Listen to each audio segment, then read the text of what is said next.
Di sini orang kalau berkumpul itu nggak peduli backgroundnya apa gitu. Sementara ke Jakarta, kalau ada yang tahu satu yang kaya, semua bakal nempel sana. Betul. Serawung ya? Trying to get something or anything lah. Semua sama-sama ODGJ. Apa itu ODGJ? Orang dengan gaji Jogja. Makanya punya waktu buat bikin kayak gini ya. Iya, betul. Kalau enggak kita masih di KRL di jam segini nih. Nggak bisa. Nah itu.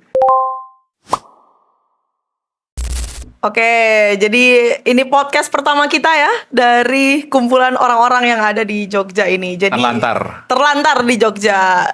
Nah, apa nih? Kita mulai dari apa nih? Jadi gini, tesisnya adalah berdasar dari kenapa ini orang-orang yang pernah bekerja punya posisi yang khusus, posisi yang tinggi lah dalam pekerjaannya itu di Jakarta, tapi akhirnya milih tinggal di Jogja. Kenapa nih? Mulai dari kenalan dulu lah dari masnya dong.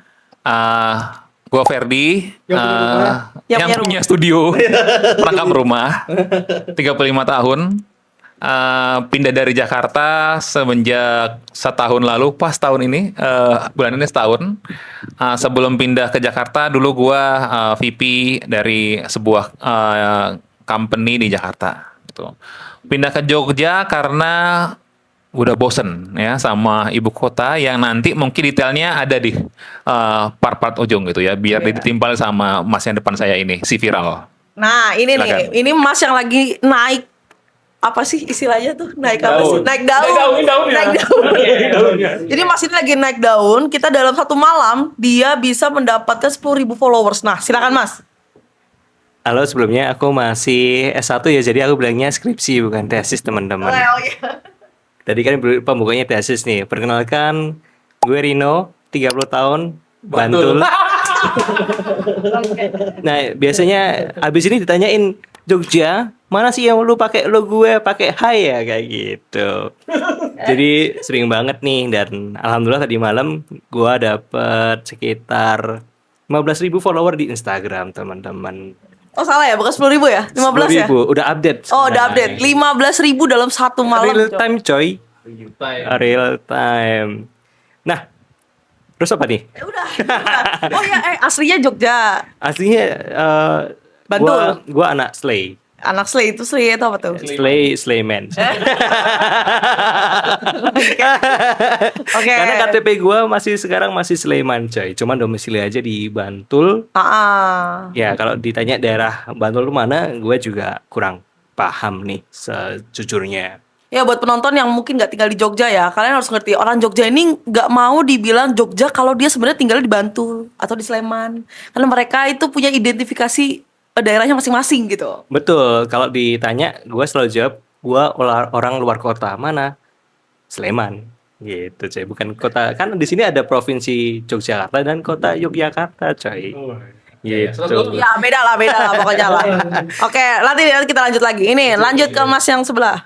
Oh iya, kenalin, nama gue Muhammad Awi Karunyado, Awi lah panggilannya. Punya 5 akun ternakan. Oh iya, punya beberapa akun ternakan atas nama Awi yang punya neuron juga.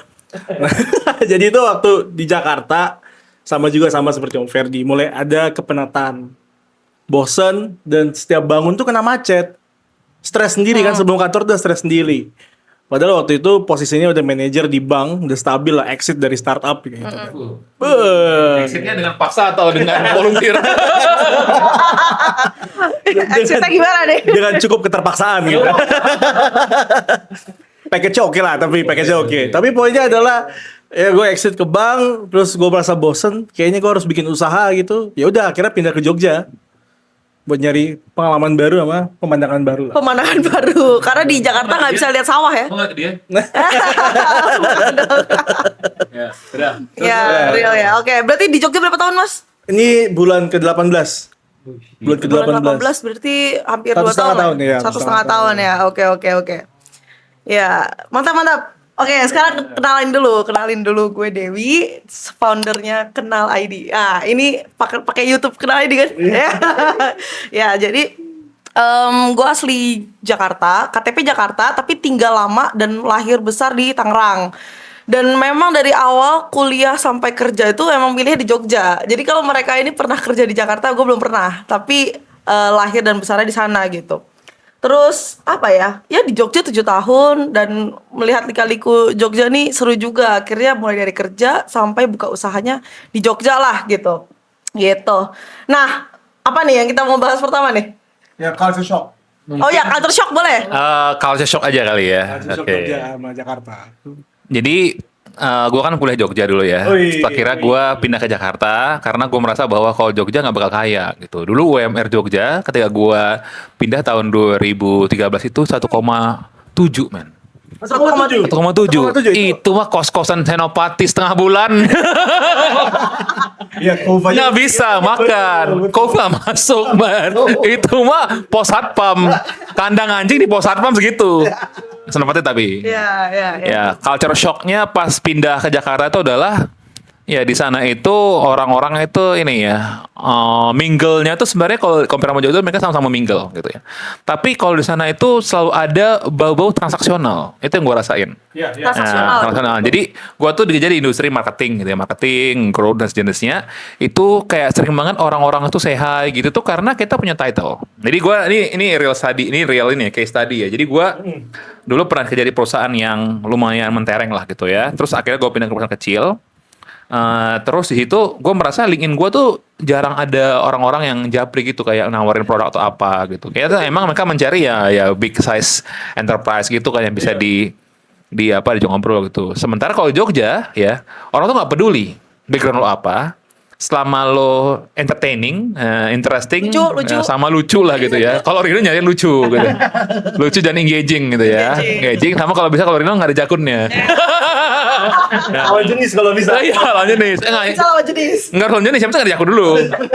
Nah, kita memvalidasi leher lebih mudah dibanding validasi ke bawah gitu. Nah, itu yang gue realize gitu. Jadi gue ngeliat ada banyak komunitas yang growing di sini. Satu komunitas kita juga ya. Nanti kita sebut di akhir ya karena iklannya di ujung gitu. Kalau di depan di skip. Di skip. Jadi iklan nanti Gitu. aja. Itu adalah di sini orang kalau berkumpul itu nggak peduli backgroundnya apa gitu. Sementara ke Jakarta, kalau ada yang tahu satu yang kaya, semua bakal nempel sana. Betul. Serawung ya? Trying to get something or anything lah. Iya. So, I think it's very hard for you to at some point in time to actually distill the genuine people yang just wanna talk to you gitu without anything string attached gitu. By string di sini bisa financially ya, emotionally Iya, gitu atau mungkin ya kalau Rino Wah, apa itu? gitu ya. Iya, oke. Gitu kalau gua. Oh, keren-keren. Culture shock ya. Nah, kalau Rino ini kan memang asli Jogja ya, tapi kan lu pernah lah tinggal di Jakarta. Gimana? Gue pernah di Jakarta. Gue kerja di Sudirman. Di sini Sudirman ada dua ya. Kalau di sana Sudirman buat kantoran, di sini Sudirman buat McDonald, coy. Wah. Iya, nanti ini mereka ditanyain. ngerti. Jadi Nanti konteksnya harus McD dikasih Sudirman. konteks dulu nih. Ini juga ada ini CBD. Ada CBD juga atau as a Gotham City lah katanya bilangnya. Nah, gue tinggal di Radio Dalam di tempat teman gue di situ. Radio dalam. Radio Dalam kayak gitu. Terus gue naik motor itu ke Sudirman. Nah, seringkali yang membuat gue shock adalah di Jogja itu kan budayanya tertib ya, bro. Kayak gitu. Jarang banget ada yang klakson. Pastinya gue juga selalu di klakson di Jakarta nih. Mungkin gue lelet lah dan sebagainya. Nah, puncak cerita, gue tuh pernah berhenti di palang lampu kereta karena memang lagi ditutup aja, coy. Kalau gue berhenti, kalau nggak ditutup kan gue dimarahin nih. Nah, lucunya adalah ketika gue berhenti, ketika palang kereta itu turun, gue masih diklakson, coy. Gue bingung kan. jadi kayak gue bingung banget nih, gue harus ngapa. Ternyata memang di Jakarta tuh sehasel itu, coy. Untung lo stop. Kalau lo maju lo jadi supir taksi hijau. Jangan di crop. Jangan. Taksi hijau. Taksi hijau. Nah, karena gue dari Jakarta kayak gitu kan, gue jadi lebih menghargai waktu ketika gue di Jogja kayak gitu. Jadi gue selalu datang minimal 15 menit sebelum acara kayak gitu. Ya. Itu udah kayak basic banget lah. Karena gue pernah di Jakarta kayak gitu kan. Gue telat 1 menit aja gue dimarahin nih kayak gitu. Jadi itu membuat kayak gue tuh shock untuk memakai waktu gue sebaik-baiknya kayak gitu. Demi masa manusia dalam kerugian katanya. Berarti lu bilang Sebaik-baiknya. orang Jogja gimana? Kenapa kayak lebih terlambat gitu atau gimana? bukan karena lebih terlambat ya, tapi mungkin kurang urgensi nih. Oh. Gitu. Jadi Alias Enggak BU-BU amat. karena Anda nerima ing pandem, coy. Oh, nerima ing Iya, pandem. terima ing pandem, nggak apa-apa lah. Semua itu memang berangkat dari rasa syukur. Apalagi kalau lebih bersyukur lagi. Insya Allah kayak gitu. Dan apa ya? Mungkin gua tuh agak mirip-mirip lah, karena gue juga bidangnya sales and marketing. Gue juga ngalamin nih, kalau lu bukan orang, gue kayak lu nggak dijawabri, nggak didengerin kayak gitu. Kecuali lu abang Gojek, coy. Kenapa Bang Gojek? Karena kalau lu punya jaket, lu punya kuasa. Benar. Ya, Betul, boleh coy. lah. Boleh, masuk lah. Betul, coy. Di real di.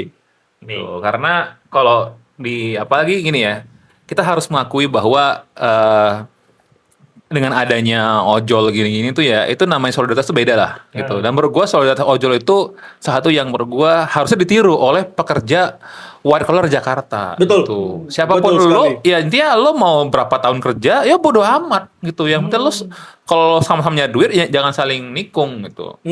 Ada jenjang karir nggak sih?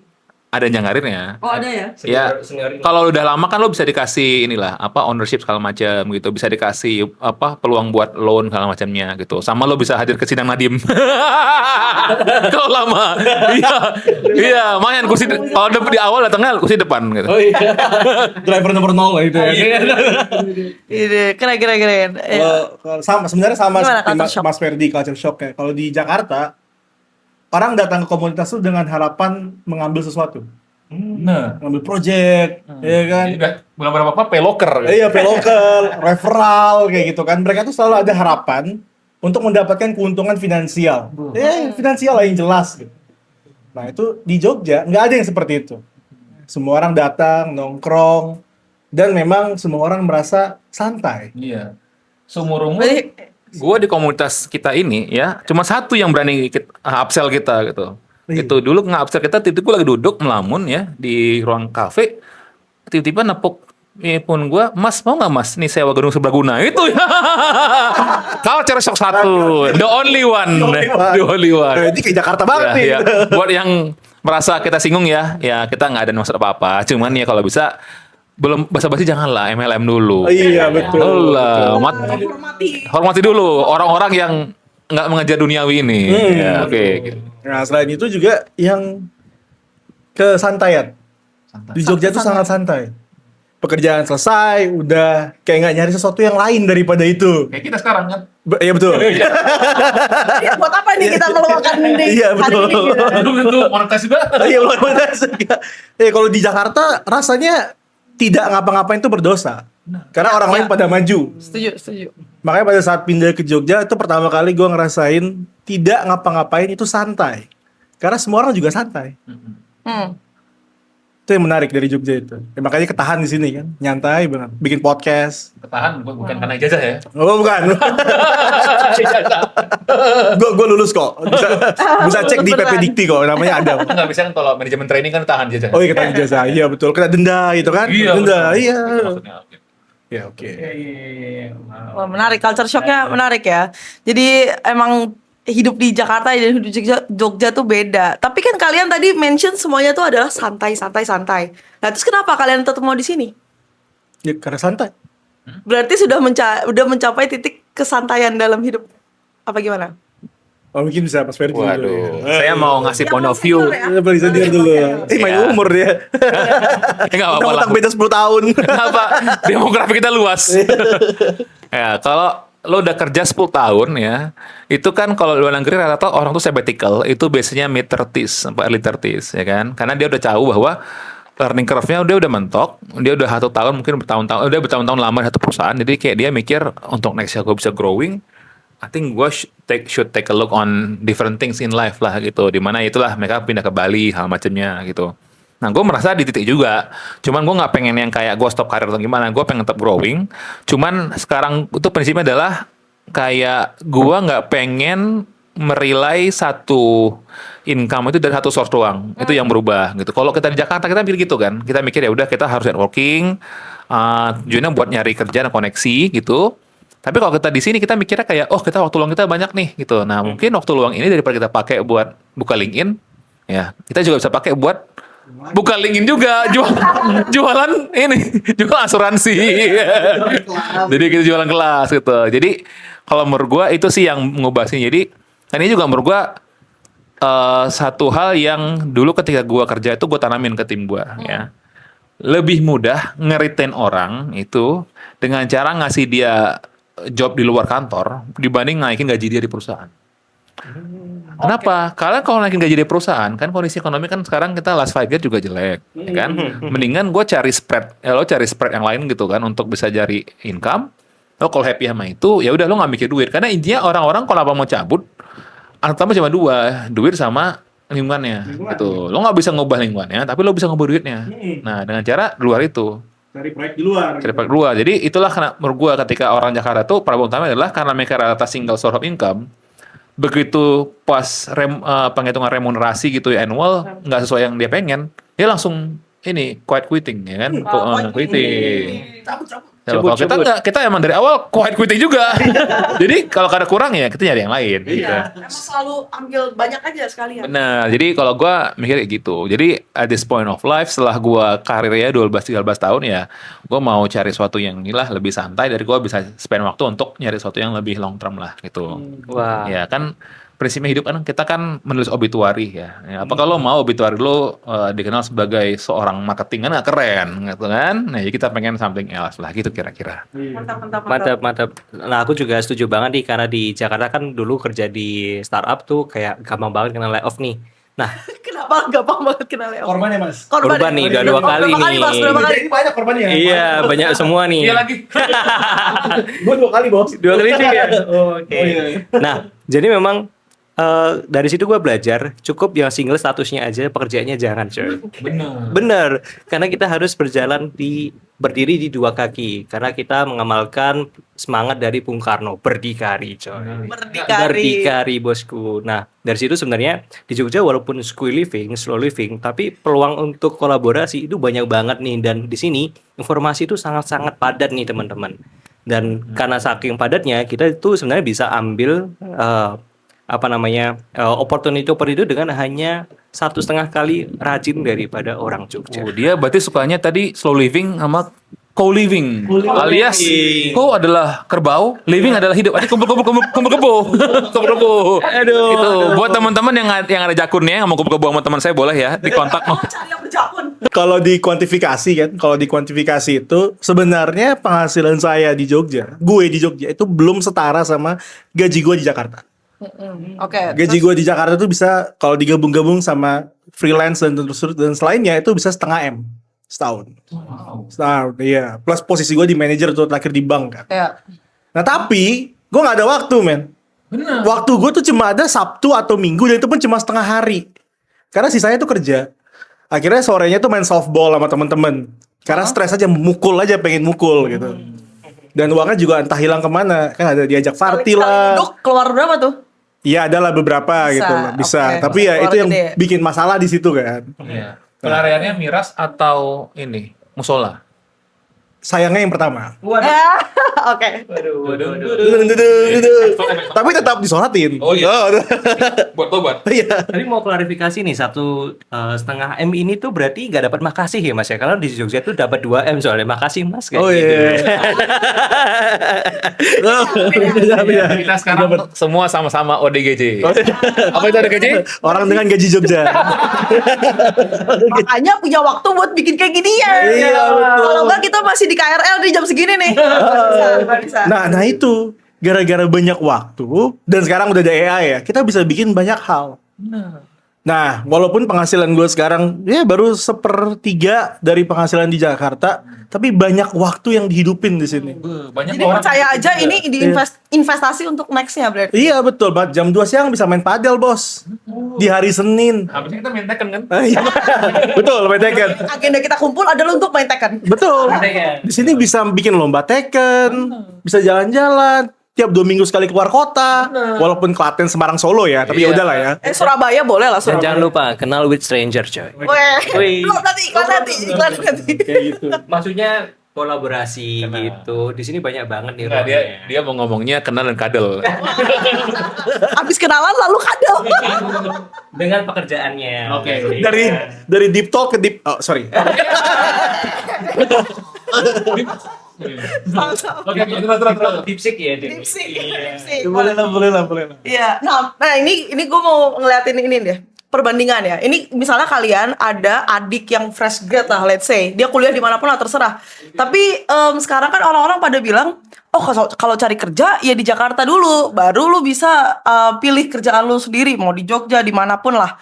Nah, apa pendapat kalian? Apakah sebenarnya sekarang masih bisa harus tetap jalurnya tuh harus kerja di Jakarta dulu, atau sebenarnya bisa kita start dari Jogja aja? Coba. Boleh dari Mas Karena Ino. gua tuh orang Jogja ya coy. Jadi pada waktu itu gua gak ada kepikiran untuk kerja ke Jakarta coy. Karena di pikiran gua dulu adalah kalau ada kerja ya dikerjain coy. Sesimpel itu coy. Karena Udah kelar belum trackernya? Udah kelar belum? Iya, kita oi. iya karena dulu pekerjaan pertama gua adalah pawang ular coy dulu coy. Apa Bang Ular? Pawang ular coy. Kok bisa tuh, ceritain dulu, ceritain Ya. dikit. Serius. Oh iya, gue tahu nih. Serius. Gembira loka kan? Beneran gak sih? Iya, gue udah masukin di kandang dulu cuy. Gue dulu kuliah kayak gitu di pariwisata, tiba-tiba gue dimasukin kandang ular coy. Gue bingung banget kayak gitu. Tapi ternyata dari situ gue mengamati, gue bosan sama ular kan. Nah, gue mencoba untuk ngobrolin ular sama para pengunjung nih. Nah, dari situ dari situ gue bisa komunikasi kayak gitu. Communication is everything, bro. Gitu. Iya, kan namanya kerja. Iya, cerita lo tentang pawang kerjain ular tadi. aja. Jadi menurut gua di Jogja itu problemnya adalah kesempatan dan juga informasi nih kayak gitu. Ada kesempatannya tapi mungkin informasinya nggak ada, atau ada informasinya tapi kesempatannya nggak ada kayak gitu. Jadi memang diambil aja salah satu pekerjaannya, ditekuni, nanti menurutku akan mengerucut sendiri kayak gitu. Karena dulu gua nggak punya privilege untuk dapat informasi-informasi itu. Baru gue Oke. setelah masuk komunitas, gue baru buka nih untuk informasi-informasi itu. Jadi pentingnya untuk berkumpul dan bersosialisasi. Menurut gue tuh seperti itu. Apalagi nanti ke Jakarta, informasinya pasti akan datang dan dikirim dari referral dari teman-teman atau networking yang sudah kita buka mungkin di Jogja, di Bantul atau dimanapun kayak gitu. Oke. Makanya di Jogja banyaknya BPO ya. Business processing ini. Iya, jadi Business BPO buat process teman-teman ini, yang nggak tahu adalah itu adalah outsourcing company. Ya, itu adalah sebuah realitas hidup yang kita harus terima gitu. Tapi menurut gua di sini ya kekurangannya adalah kalau kita compare sama Jogja sama Filipina, market BPO paling gede ya. Itu tuh mereka minimal di Filipina tuh walaupun mereka gitu-gitu mereka customer service-nya rata-rata tuh bahasa Inggrisnya lebih fasih gitu. Bahasa Inggrisnya lebih fasih. Ya, kalau di India kan juga customer service-nya juga oke ya, cuman mereka emang lebih strongnya di IT-nya. Nah, Indonesia itu tuh nggak ada spesialisasinya. Padahal sebenarnya kita customer service kita sebenarnya oke loh gitu. Betul. Itu dan kita juga orangnya juga tahan stres gitu. Makanya banyak yang jadi debt collector gitu kan. Nah, kan terus collection gitu. Sorry. Desk call. Collection, desk call gitu lah. Atau kan troubleshooting apa-apa gitu. Karena kita sebenarnya kita punya manpower berlimpah, cuman karena kita bahasa Inggris jelek, ya kita dibayar lebih rendah dibanding orang-orang di Filipina sama di India. Itu menurut gua sih kurangnya. Wah, tapi kalau jadi desk call kayak gitu kan sebenarnya skill yang paling dibutuhkan adalah negosiasi kan. Negosiasi, betul. Negosiasi. Nah, Tahu sih negosiasi. bro. Betul ya sih? Desk Negosiasi. ini desk collection Desk kan? call, desk collection kayak gitu. Pak mau bayar kapan? Oh, aku nggak bisa hari ini ya, 2 jam lagi ya, kayak gitu. Gua nggak punya kayak gitu. Bisa dijualkan aset yang berharga dulu, Pak, kayak gitu. Kok lo ngerti? Lo pernah jadi collection? Kenapa? Atau lo pernah dikolek? Oh, Gua ya lu yang pernah dikolek kayaknya. Ginjal dikolek. ya along the way lah teman-teman. Along Jadi the way, it along happens the like way, that. it happens lah. The best of us. Ya, oke. It is what it is lah, kayak gitu. Oke, lanjut. Jadi gimana nih? Nanti terakhir dari yang pengalaman kerjanya paling banyak ya. Tapi ini ke Mas Edo dulu. Apakah masih harus cari kerja tuh sebenarnya di Jakarta dulu baru boleh melalang buana ke yang lain? Konteksnya dari adik perempuan gue deh. Boleh. Pertama dia ngelihat kampus aja mulai ragu gitu kan. Karena sekarang pekerjaan banyak dipakai dengan AI, banyak digantikan dengan AI. Maksudnya ragu apakah kuliah apa enggak? Iya. Oke. Bahkan jurusannya apa pun dia bingung satu itu. Kedua, dari sisi kota.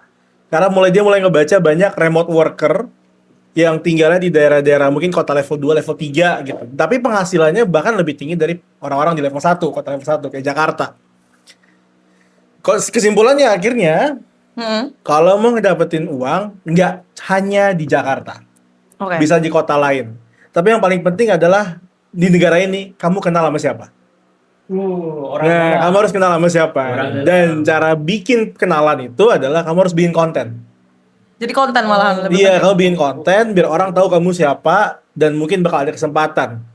Oke. Contohnya kan di meja ini banyak pendapatannya gara-gara Konten. konten atau branding atau reputasi lah gitu. Bahasa Ya. orang tua kita reputasi kan.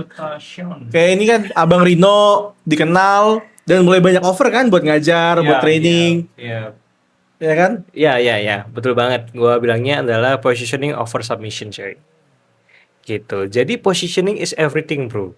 Kalau kita udah punya positioning, kita udah punya traffic, kita bisa ngapa-ngapain, bro. Tapi kalau kita nggak punya positioning, nggak punya traffic, kita mau ngapa-ngapain juga susah. Sejualan aja susah, coy. Gitu. Betul, ya. Oke. Oke, ya. Itu filosofi coy, yang gua temuin dari bela diri, coy. Nah. Wih. Kayak Mas Ferdi juga kan, karena kompetensinya banyak headhunter atau recruiter di luar sana yang nyari Mas Ferdi buat ngisi slot, ngisi Iya. posisi di kantor, ya kan? Bukan judi slot. Menurut gua kita apakah harus Jakarta? Menurut gua enggak. Gitu. Tapi kita harus, kalau kata orang tua kita dulu, mengadu nasib gitu ya. Nah, mengadu nasib itu kenapa orang bernasib baik, kenapa orang nasib buruk? Menurut gua itu adalah faktor chance dan opportunity dan juga skill dia ketemu pas gitu. Nah, ketika lo merantau ke kota-kota yang persaingan tinggi, otomatis lo bakal berubah lebih cepat gitu karena di pressure-nya ada. Tapi kalau di sini lo nggak tahu gitu kan, temen lo juga jarang atau apa, jadi pressure-nya beda. Jadi gue percaya bahwa lo harus merantau ke tempat yang maksa lo buat berubah simply karena ada faktor eksternal gitu.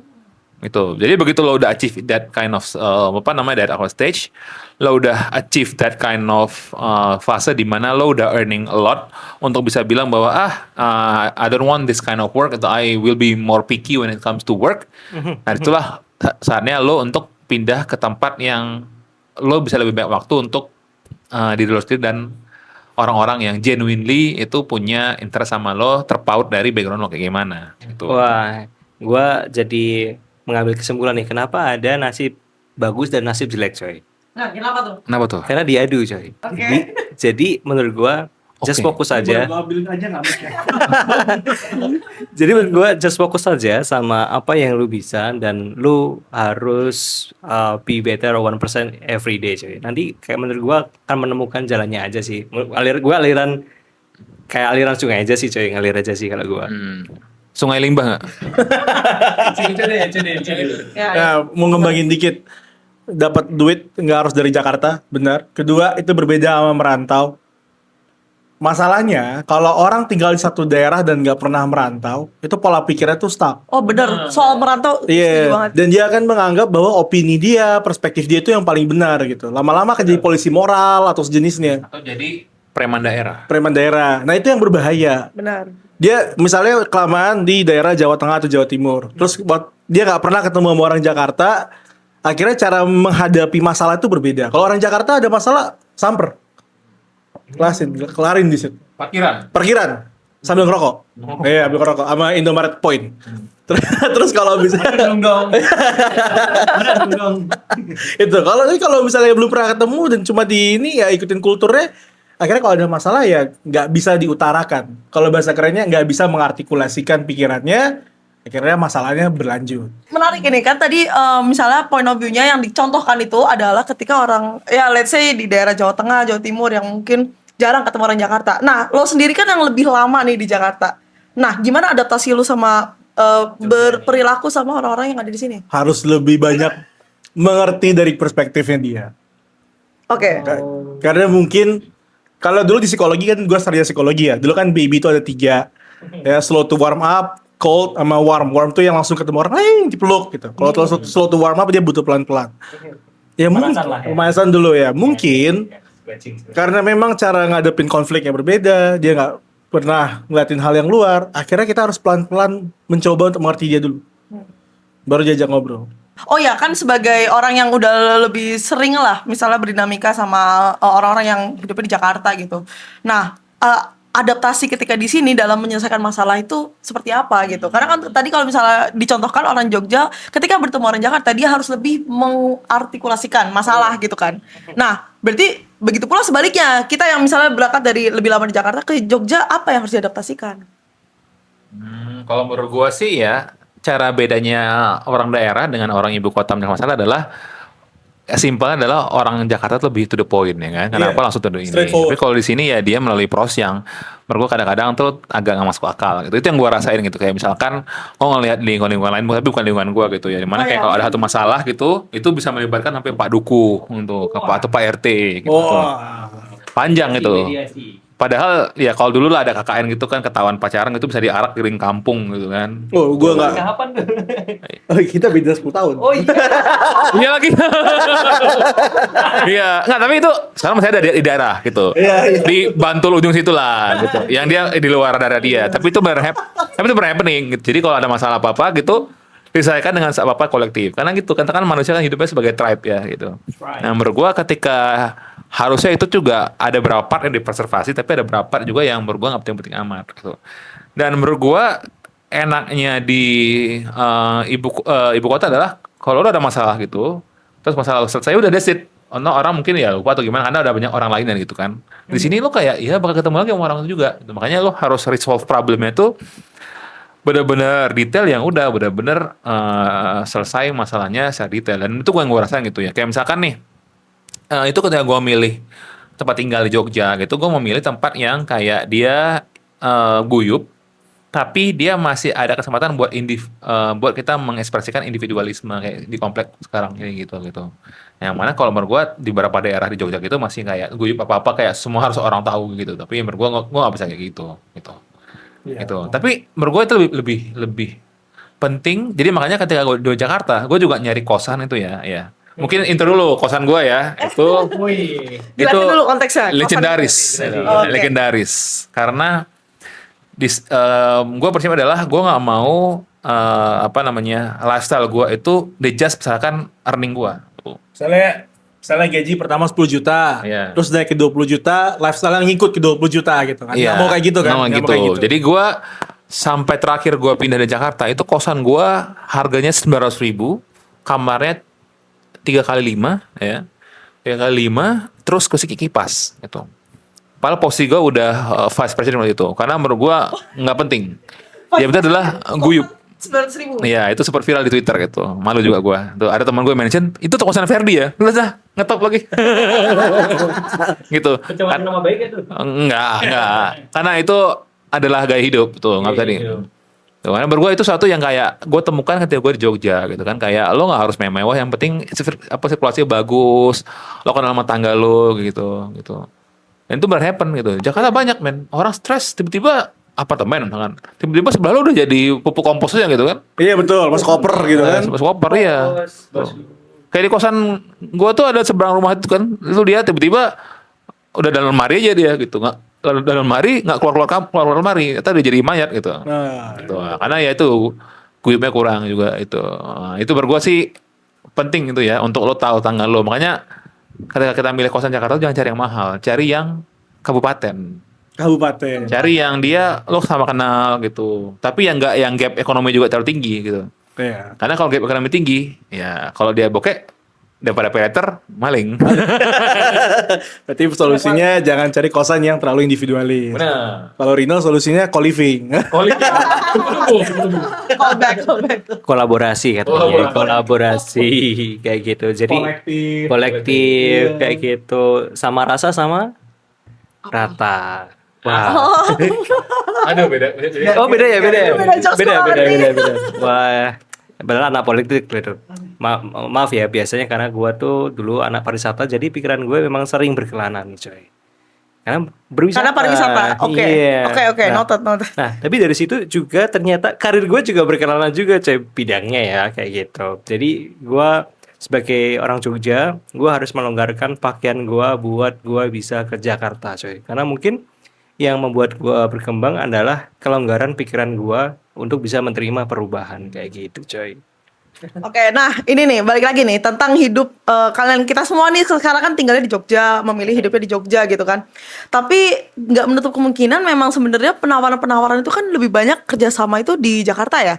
Dan nggak semua hal itu bisa kita lakukan secara online. Nah, apa pendapat kalian? Apalagi Mas Rino nih, kalau nggak salah banyak tawaran yang kerjasama sebenarnya itu dari Jakarta tuh. Nah, gimana?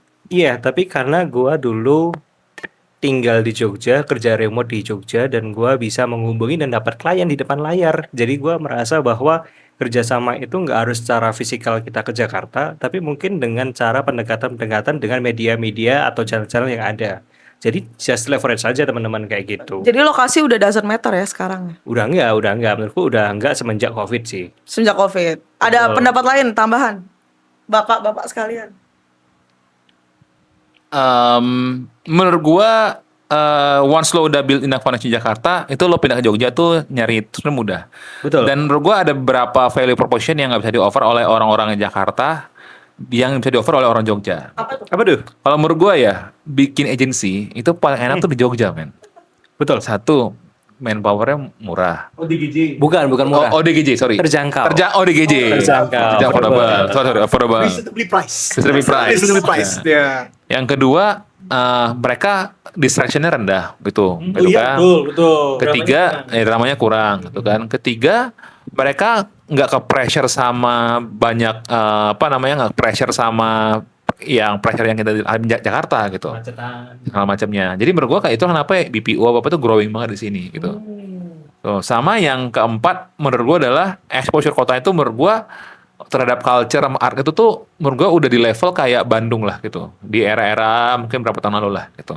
Karena kan dulu kan kalau orang mencari sesuatu yang art tuh nyari ke Bandung. Sekarang orang nyari ke Jogja gitu. Itu menurut gua something yang bisa di offer di sini.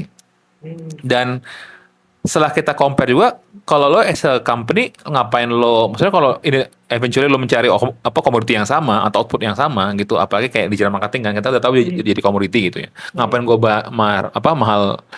mahal banget gue bayar orang Jakarta, mending gue spend di sini aja gitu kan. Toh juga output juga sama-sama aja dan gue bisa lebih mudah nge-leverage timnya gitu. Setengahnya gitu. Berarti ini ya, apa singkatnya orang Jogja ini dari tingkat kepintarannya, kecerdasannya ya sama aja, cuman dengan pricing yang lebih affordable kayak gitu.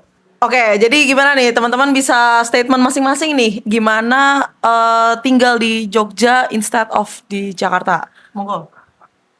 Pergilah ke kampung kalian, halaman kalian dan bangunlah kampung kalian. Itulah saran yang bisa gue bilang. Kebetulan kampung gue udah beyond repair.